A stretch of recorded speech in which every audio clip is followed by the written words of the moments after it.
L'eau est un véritable problème chez nous en Afrique. Et qui dit problème, dit forcément opportunité d'affaires. Aujourd'hui, nous assistons à la création de beaucoup d'entreprises, locales comme étrangères, qui offrent des prestations de services dans le domaine de l'eau. Et quand je dis prestations de services dans le domaine de l'eau, je veux parler de réalisation de forages domestiques, industriels et même villageoises. La question ici est de savoir, avons-nous tous les compétences ou la formation nécessaire pour exercer ce métier? Les entreprises étrangères sont-elles plus compétentes que les entreprises locales? Chez beaucoup d'entrepreneurs dans le domaine des forages, vous verrez dans la liste de leurs prestations études géophysiques, réalisation de forages, installation de pompes manuelles électriques et solaires, adduction d'eau et bien d'autres. Nous essayerons dans le cadre de cette page d'expliquer avec le français le plus facile possible ces différentes prestations. Nous allons commencer par les études géophysiques. Pourquoi commencer par les études géophysiques? Parce que les études géophysiques sont un préalable à la réalisation de tous travaux de forage. Les études géophysiques permettent de dire si sur votre terrain il y a de l'eau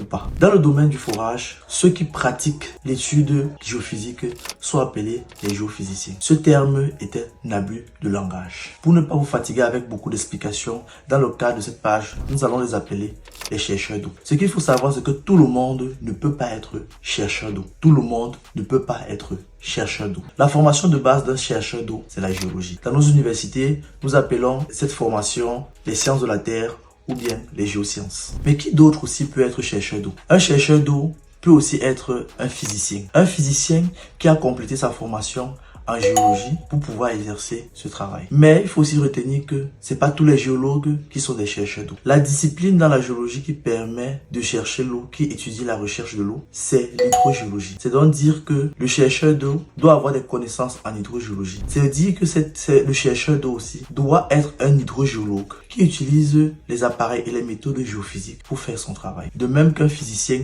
utilise les notions d'hydrogéologie pour bien faire son travail. Le géologue, le chercheur d'eau hydrogéologue et le chercheur d'eau physicien ont deux approches de travail différentes mais pour aboutir au même résultat. Ce sera tout dans le cadre de cette première vidéo. Dans la prochaine capsule, nous allons vous présenter les différentes méthodes géophysiques qui existent, les différentes méthodes géophysiques que nous avons appliquées au Cameroun depuis plus de 8 ans et qui nous ont donné des résultats probants. Nous allons vous donner les principaux appareils de géophysique que nous recommandons et que nous avons utilisé pendant plus de 8 ans sur tous nos travaux que nous avons effectués et que nous continuons d'effectuer au Cameroun.